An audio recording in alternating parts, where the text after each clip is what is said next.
Hey, it's Logan from Manville, and you're listening to the Juicebox Heroes, and trust me, they aren't your local experts. What is up? Thank you for tuning in. You are listening to the third episode on the Jukebox Heroes podcast. I am one of your hosts, PK. I hope you guys are having a great week this week. I am joined by my dude, my guy, Mauricio Dubon's number one fan, Chris. What's going on, my dude? Man, nothing much. Just got back from Benjamin's baseball practice. We're getting ready for Saturday. It's going to be the big opening day. Yep. So, What time y'all gonna be there? We got opening day Saturday as well. well, we got to go through all the ceremony and stuff. I think it's from like 8 to like noon, and then we got to be back. Our game's at 4, but we got to be there at 3:30. Okay. So. Yeah, we first pitch for softball 10U is at 2:30. So it'll be exciting. My little one, she pitched last night for the first time ever, and did get a strikeout. There you go. Rolled a few balls to home, but hey, we're working on it. But I don't think she's gonna get any pitch time. But we'll see, man. It was good though. Pretty cool to see it. Maybe she was just trying to get him to chase low in the dirt to set him up for the high fastball. Yeah, and it worked because that's what she struck her out on was a high fastball. So what's going on with you, man? What's up in the world with Chris this week? Man, nothing much. Like I said, it's busy, getting ready, getting ready for opening day, trying to, stay tuned with, stay in tune with all the stuff going on in Astro Land, man, trying to keep up with things, man. Yeah, we, let's see, we saw Yordan Alvarez bat number 2 here recently, right? Yeah. That's a little change up. I read this little interview that that Alvarez did an interview. And they were questioning him on, his thoughts about what he thought about batting number 2. And one of the things he was saying was that I guess Espada has been talking to him about, hey, I want to play around the lineup, put you in the 2 hole. And he thought that he was joking a lot. Like he thought he was just a joke. And so he didn't take him seriously. And then he sees a lineup card and he's batting number 2. So he's like, well, now he says, now, Altuve doesn't take many pitches, right? He's like, so now I got to be ready quicker, which you really don't think about, because Altuve, he's up there. I mean, hell, you might get 3 pitches and then you're up to bat, so if you're not on the on deck circle at the same time Altuve is, you might not get to see, any pitches from that pitcher until you get to that plate. So, we've got that going on. We got a little update for Verlander, right? I read something today about Dana Brown, or what Dana Brown said, his level of concern. I just want to let you know, Chris, I don't know if you saw the box score, but do you know who knocked in the first run for the Astros against the Mets? Do you want to take a guess? Something tells me it wasn't Eddie Toppensee. It was not Eddie Toppensee or Tony Eusebio. Well, then if it's on either one of them, I don't want to know. Well, I will tell you, it was Mauricio Dubon, your guy. And based on the averages that I saw, he's like one of the top. He's leading the team in average. I know it's spring training. I get it. But anytime I get to remind you of how good this guy is, I'm going to. You know that. Yeah, okay, so just a little quick backstory. So where all of this comes from is at the beginning of last year. It was right around, or maybe it was a little bit before last season, when the Astros had claimed him off waivers from the Giants. I was really big on this was a terrible guy that we claimed off waivers. I think he was hitting like 210, and I told everybody that would listen that he was going to be one of those guys that played 3 days and then sit down and then spend the rest of his career in the minors until he eventually was designated for assignment and picked up by another team. So I was big on the Mauricio Dubon is not going to amount to anything train. Yep. And these guys consistently all throughout last year reminded me how I was dead wrong on it. So that's why, a little backstory, why I get all the Mauricio Dubon updates. Yeah, look, I send Chris videos of Dubon and what he's done at the plate, which Chris instantly deletes them and pretends he never received them. It's a true story. and like I said, I had to lead off with letting everybody know. I think we will all affectionately know Chris as Mauricio Dubon's #1 fan. So that's how I wanted to start it off with, man. But yeah, no, he had a good play. I mean, I think he only had two plate appearances, because of course, they're rotating guys out pretty quick. Bregman got a hit today. There you go. Wasn't a lot of action, in the game. Blanco, I can't remember his first name. Roland. Rennell. Rennell started the game. No runs for him. Belak did okay, and then we had a bunch of guys. I think we had like 6 or 7 total pitchers today. But Belak did his thing. I think he's running like a 4.37 ERA right now. It's kind of early, but again, the spring training, he's just trying to get his work in. Trying to see what pitches he likes, certain situations. But Blanco could be, Blanco's fighting. He's fighting for a potential spot. We go back to, Verlander and the Dana Brown thing that I saw today was, Dana Brown, of course, was asked about Verlander and what if he was concerned about, where Verlander is in his offseason program and spring training program. And the biggest thing that I took away from this interview, man, was that Dana Brown was like, look, the guy is still doing his bullpen sessions. He is still throwing every day he's supposed to. And Dana Brown's like, I'm not concerned about it. The only reason or way that I would be concerned is if he missed a bullpen session or his work and not throw. He said right now he's throwing every time he's supposed to. I'm just not concerned. They're just kind of on a, let JV do his thing. And again, I kind of compare it to veterans at training camp for the NFL. They know what the drill is. They know their body, right? They just kind of come in, they do their work, they get ready for the regular season. I kind of feel like that's what JV's doing. He might still no word on opening day if he's going to be ready, but best news is that he's still throwing when he's supposed to.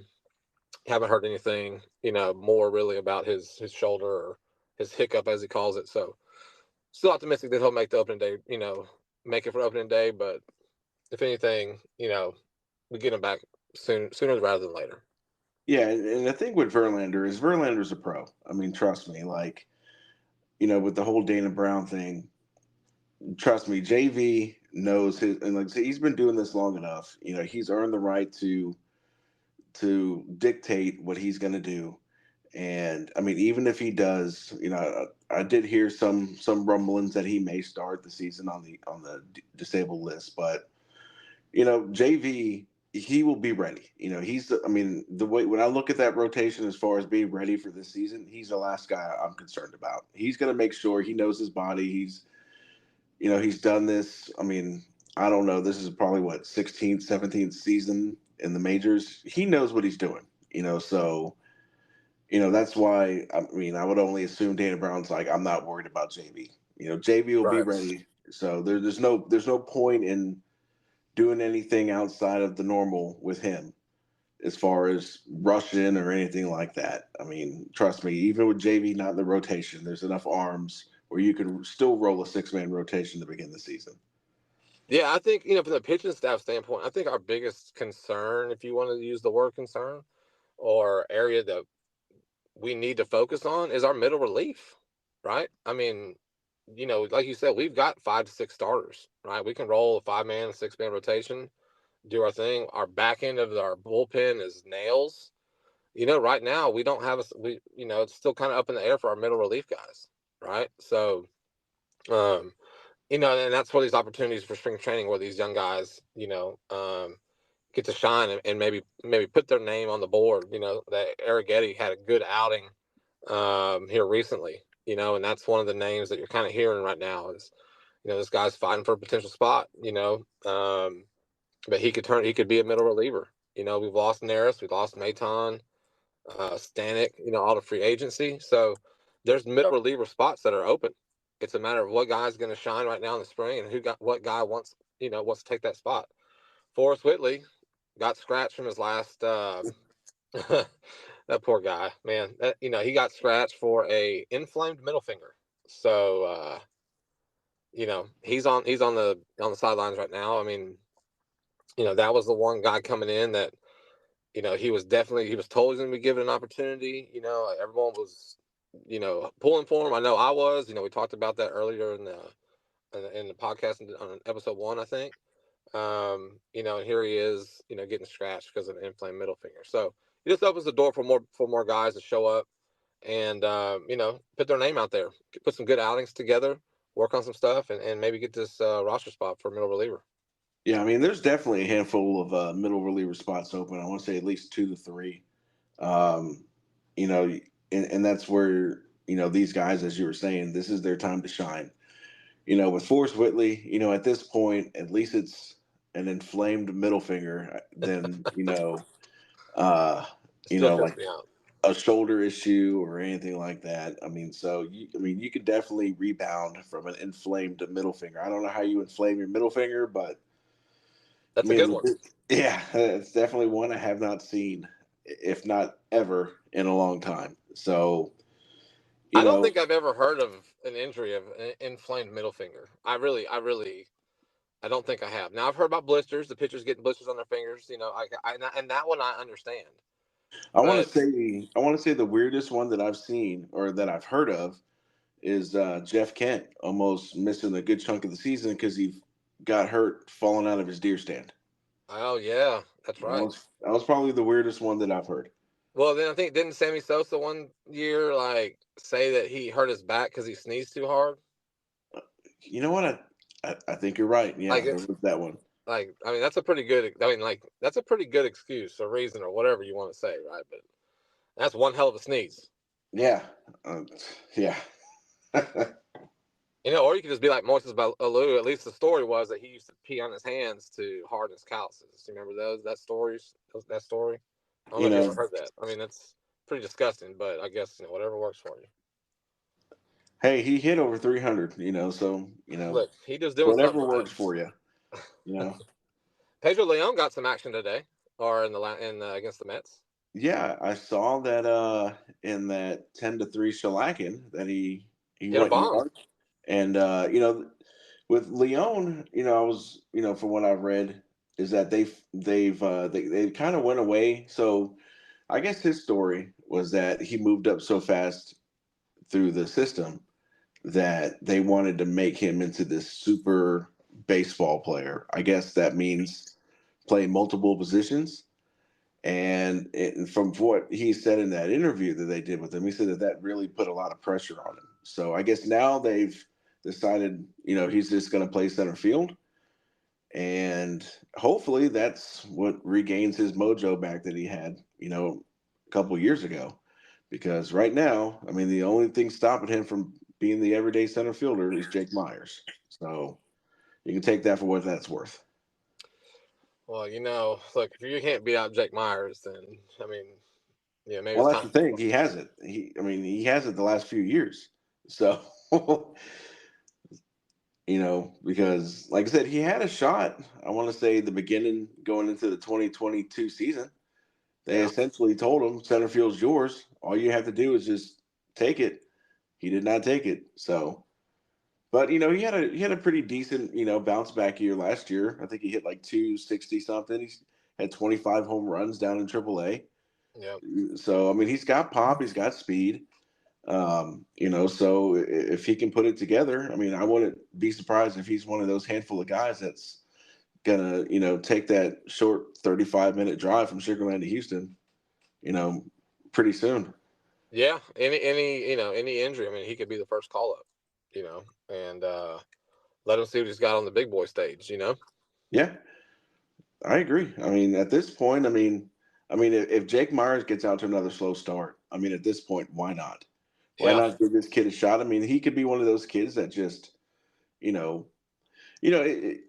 not saying that he's on Bryce Harper's level, but I know there was a period of time where Washington had Harper down in AAA, and the report was that he was just bored. That's why his stats were like so bad. So they called him up, and he just started raking. I'm not saying that's going to happen, but it could. Well, you never know until you get to the show, right? Yeah, so. Hope, like I said, and then that's another cheap option, And we could use some cheap options. I Yeah.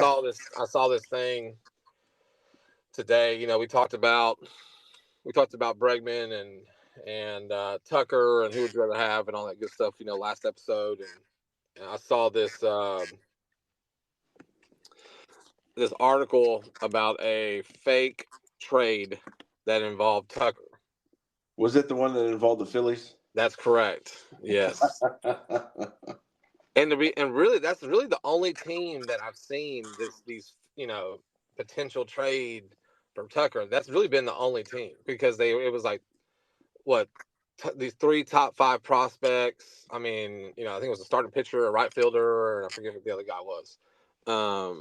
And I just, and it's, even though it's a trade rumor or it's just an article, someone to get some clickbait, I fell for it. I clicked on it. I read it, and I'm like, okay, well, I don't know these guys, which is not saying much because, I am not a local expert on even the Astros for that, let alone minor league. But even then, even reading that, I was like, oh God, please let's not do that. I did see another article today about the Astros and, they called them our top third base replacements for Bregman. And number 1 was, and I can't think of the guy's first name. It's DeCenzo. Yeah, there's been a lot of talk with him. A lot. I've heard a lot of talk with him. I mean, but again, he's a kid that I want to say barely made it, and I don't mean barely like this guy was trash and he was like the last one picked. Just through his natural progression, like I don't even know.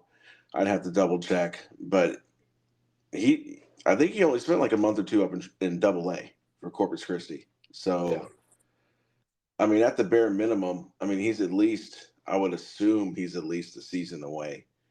Unless, like I said, unless he just skyrockets. But yeah, that Vicenzo, whatever his name is. Yeah. I've heard a lot of his name like in the last few months. But there's a report that came out that said eventually, I don't know if it came from Dana Brown or not, but it said that the extension offer for Bregman was coming. Yeah. Yeah, I read that as well. That they were, definitely going to make him an offer, which of course, they're going to do. But But he's got to accept it. Takes 2 people to tango. That's right. That's right. But if you look back at the history of the Astros, it's just they just don't offer those 6, 7, 8 year deals, man, for big money. It's just not what they do. Smart business in their sense, and I get it. But yeah, no, an offer should be coming soon. I would think. Hell, it's got to be. It's going to be March 1st. Soon.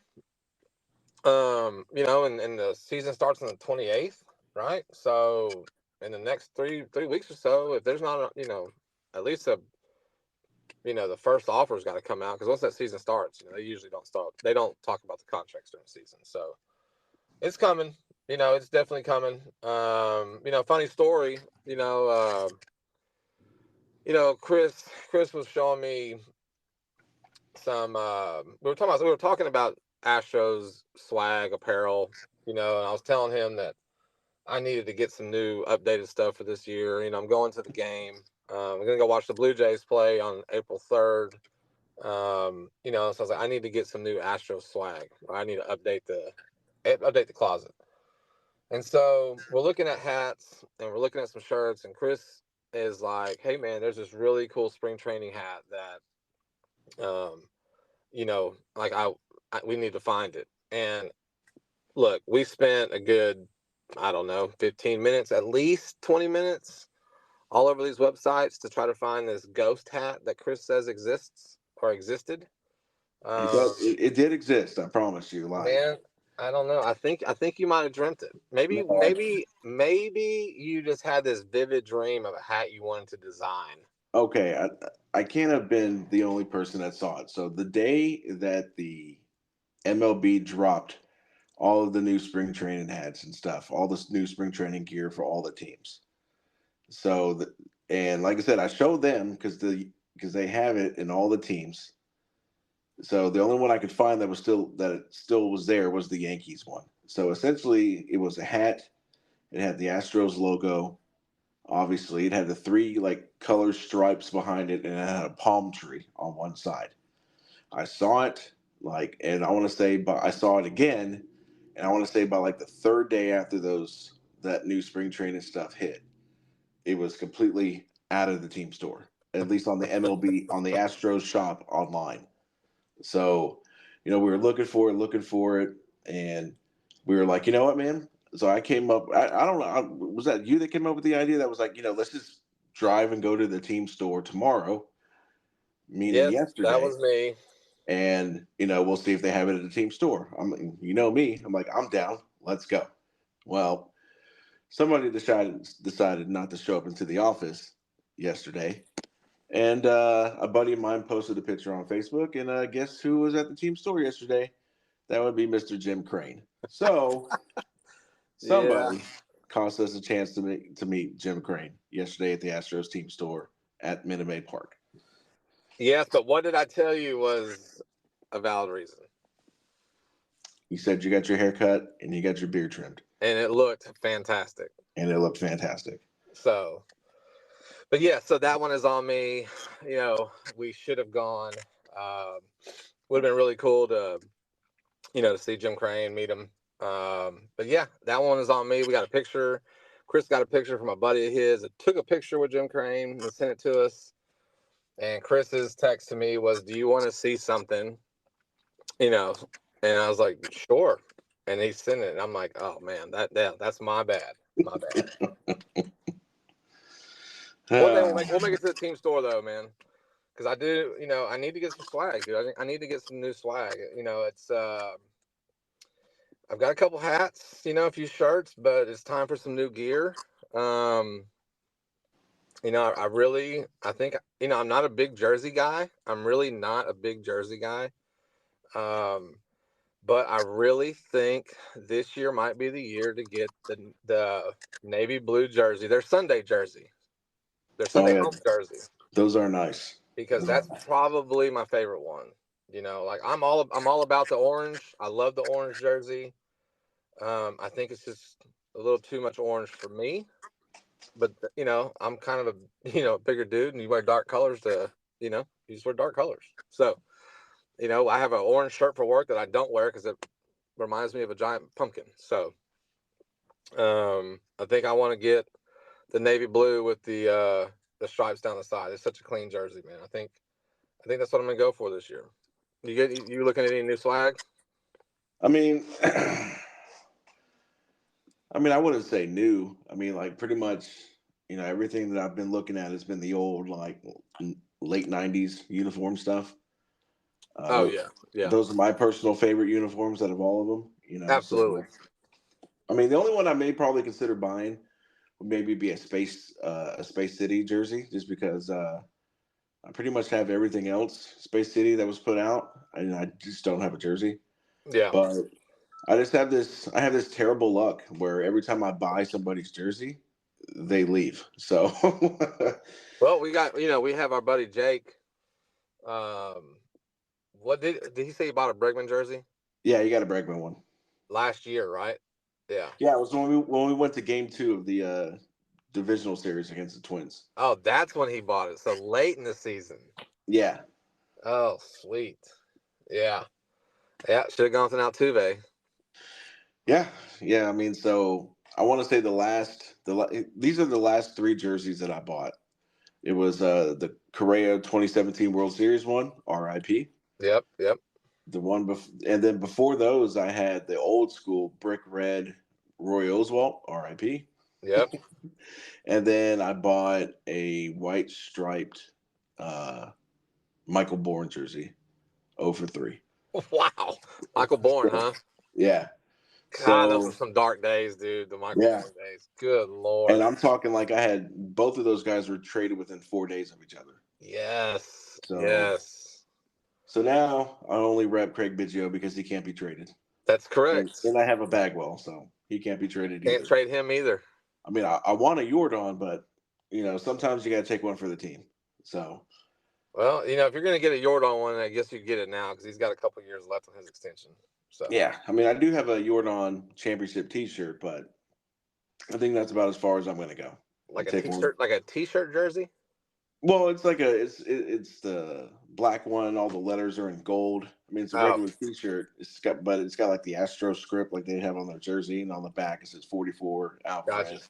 gotcha. But I figure that's as close as I'll go because Yeah, and it's like I said, man. Like you spend the money on the jersey because if you're gonna go for a real one, you go for a real one. You drop some coin on it, and then hell, man, the next season or year later or whatever, like they could be gone, and now you're stuck here with, some guy's not on the team. yeah. Like my girl, she's got a lot of Springer stuff. That's part of why we're going to the game on the 3rd, right? So she can see Springer and In a Blue Jays jersey. in a Blue Jays jersey. And I said, she's like, well, I'm not going to buy any Blue Jays stuff. And I was like, yeah, I know. Well, I'm not going to buy it for you, But I said, rock your Springer stuff, I mean, hell, remind him what he had when he was here, Yeah, remind them all them times he got to spend the fall sitting on the couch. That's right. We were doing the same thing as Springer was, sitting on the couch. Sitting on the couch. Except His for he was makes probably a more lot money. nicer couch than mine, but we were Yeah. still on a couch. Yeah, I would assume his is one of those like super really nice couches where like they're all like every single couch is like a massage chair. Yeah. That's what I would think. That's what I would picture. He probably has like a couch room that's not his living room. Probably. Where like my couch is my living room and the family entertainment room, it kind of doubles, and my Xbox room. Yeah, or my couch doubles as our couch in my bed. Yeah, that's true. Sometimes it is my bed, yes. And it's not a fold out either. So I'm ruining the couch on top of that.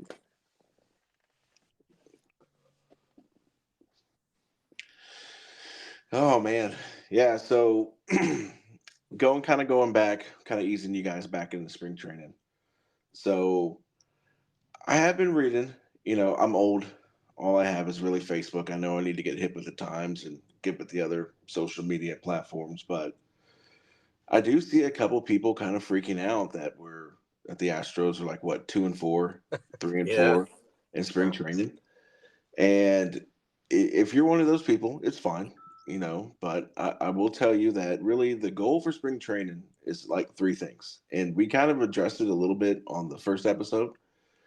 But number 1 is your veteran guys you're making sure they get what they need, which is not going to be a lot. You're not going to see them every day, right? Number 2 is everybody goes into spring training healthy. Everybody leaves spring training healthy. Yep. That's definitely the big one. That's probably number 1, right? Yeah. And then number 3 is that you're looking at your guys, who, like who we talked about, Forrest Whitley, Ronel Blanco. You're looking at Trey Cabbage. You're looking at, I don't know if I just said Pedro Leon or not, but you're looking at those guys because those are the guys that, you could be seeing later on this year. If not this year, you're looking at them possibly next year. Spencer Arrighetti, guys like that. So the fact that they're 3-4, I mean, really, honestly, I could care less as long as everybody is coming out of spring training healthy. I mean, that's really all that matters. I mean, like you kind of have to compare it to NFL preseason. It's like you're going to see the guys like very rarely, maybe a little bit at a time. And then for the most part, it's going to be a bunch of guys that you probably, unless you seriously follow the minor leagues, you probably have never heard of. And that's spring training. It's that in a nutshell. And it gives the Major League Baseball a chance to drop spring training merch to make more money off of. That's it. So please do not have an aneurysm. Do not lose your mind that the Astros are 3-4, because if it makes you feel any better, the Cactus League, which is the other 15 teams that are playing in Arizona, the team that has had the best record the last 3 years in that league it's the Angels. I was about to say, hit him with it, man. Hit him with the stats. It's the Angels. Hit him with the stats. So there you go. I mean, so please don't take too much into the spring training. Just as long as everybody leaves spring training healthy. So. And look, I I feel like most hardcore Astro fans live and die with the Astros, right? And I understand the I understand the panic, the panic of the record, right, in spring ball. But it's just that it's spring ball, right? It doesn't count to anything. It doesn't matter. Like, you don't get a ring for, or maybe you do. I have no idea, but I would assume you don't get a ring for winning the Cacti League, right? You do not. So, and like you said, man, it's let's get out of this thing healthy.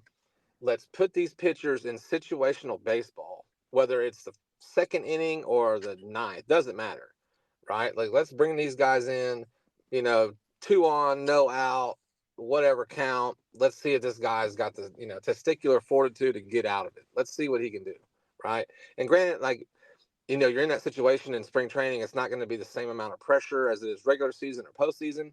But, if they're in that situation in spring training and they come up on it in regular season in a big series late in the season, and again, or in postseason, at least they have something to potentially fall back to as an experience to say, hey, okay, in this situation, I threw this guy, in this count, I threw him a slider low and away or down and in, whatever, right? They have something to fall back to. So it's, hey, I'm gonna work on pitches. I'm gonna work on, mixing up my pitches, right? Let me see what my fastball is doing. Let me see how my curveball is, or maybe they're trying to introduce a fifth pitch, fourth pitch, right, to their arsenal.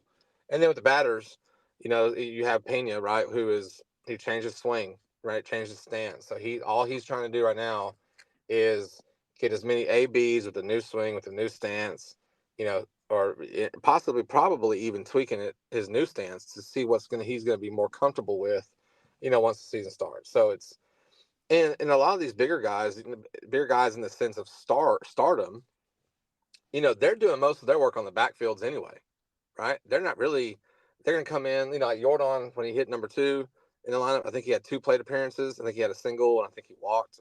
I know he singled for sure. But he's getting like 2 plate appearances, right? So, and most of their work's coming on the backfields where they got they're just mashing balls back there, and that's where they're getting their live BP, So, yeah, I can understand getting a little freaked out by the record, and who's this number 99 guy that was on our team? Never heard of him, but right now they haven't solidified the roster, right? Eventually, you got a lot of guys that have been invited to the major league camp that are going to be basically relegated down to the minor league camp anyway, right? So they want to see what they have in these younger players, give them a taste of the closest thing they can to MLB feel, right? With the with the locker room, the atmosphere, and all that stuff. So it's it's just practice. It's practice games, working on their craft, getting as sharp as they can come March 28th. Yeah, and the your guys like Altuve and them, I mean, they will get their at bats. I mean, essentially, just to put a bow on this is all about getting them ready for the regular season. Like, outside of a couple of bullpen spots, I mean, this roster is pretty much set. I mean, maybe you have a battle between Singleton and Trey Cabbage.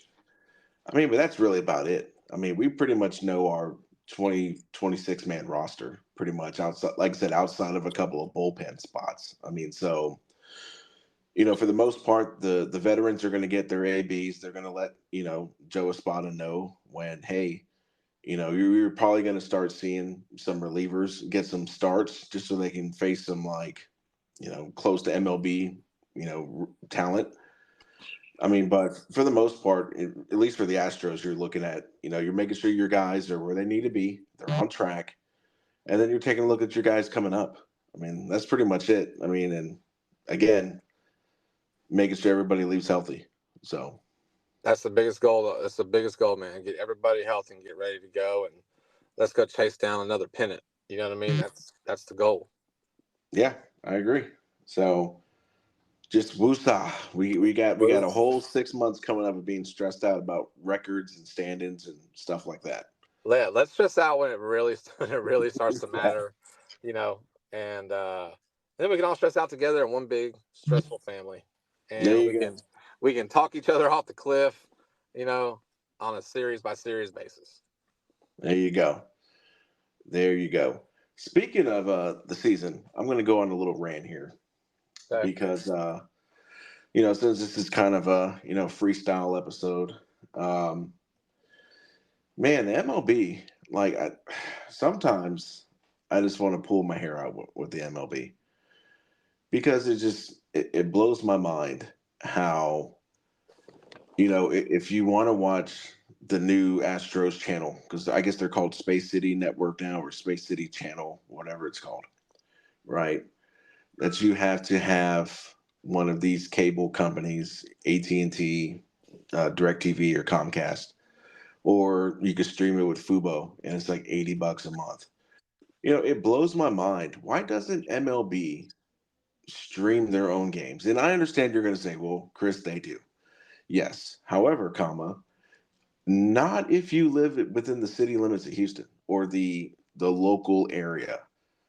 So you're the MLB. Why is it that you can't stream your own games? That's what I don't understand. I mean, the fact that the money that they could bring in by having 3 or 4 different packages, so you could still do the all 30 teams, right? And then you can do the all 30 teams plus spring training games, and then you can have and they do have like the single team, but again, it's out of market only. Yeah. So how, like you could do like a package where it's, you pick the Astros and then you can watch spring training games. And then if you want to pay for the best bundle, you can watch like the Space Cowboys. And I don't know if they've televised the hooks or excuse me, the tourist or any of them. But like I said, just it blows my mind how the only way to watch the Astros games is by paying $80 to $100 a month on a cable when you have the MLB. And for some reason, they can't play their own games or they can't show their own games locally because you'll get a local blackout. That's my I hate the MLB rant for now. Yeah, no, look, man, I use YouTube TV. I've been using YouTube TV forever and a day. Well, they're not on YouTube TV anymore. So No, that's gone. they're not. And that's, and I've talked to you about it. I'm like, man, I'm pretty annoyed with the fact that that's gone off the subscription because that's where I would watch Quick Pitch, and I'd watch that more than Sports Center. And,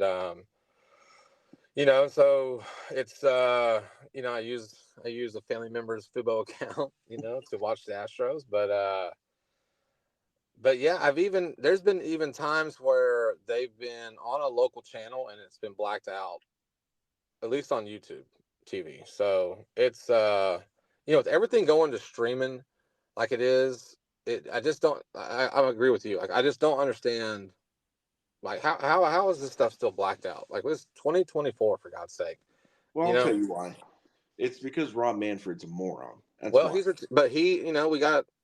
We have, might get my commissioners. Is he retiring in 4 years? I hope so, because every year they do they've come out and they said, how do we get more fans exposed to Major League Baseball? And everybody and their grandma says, hey, stop the local blackouts. Yeah. Stop the out of market crap.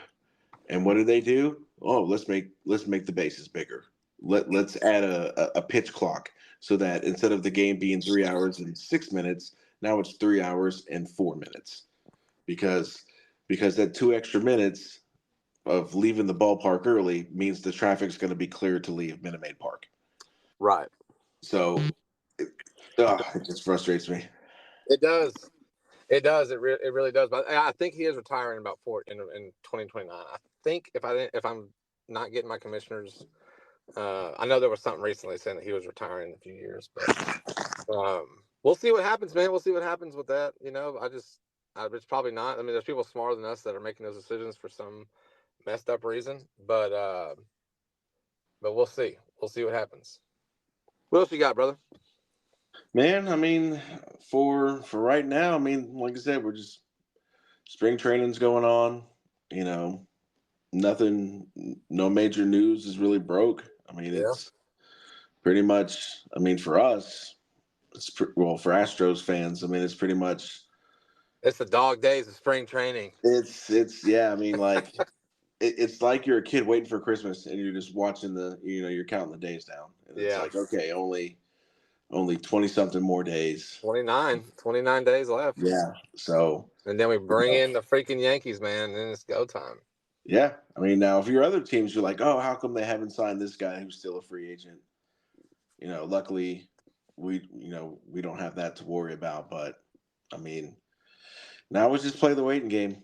Yes, sir. That's it.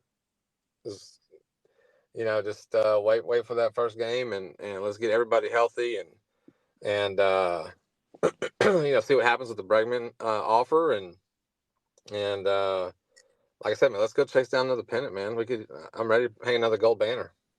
I like it. Yeah. Well, I mean, why don't we go ahead and wrap this up here? Since the episode 2, we went over an hour, so why don't we give these guys a little bit of a break tonight, and we'll only give them about 40 minutes. That sounds good. Well, I appreciate everybody taking a listen. We will be back with episode 4 next week. Chris, as always, it's great hanging out and getting to talk some Astros baseball with you, man. Absolutely, man. You have a good one. All right, buddy. You too. All right, you guys have a good one. Bye, guys.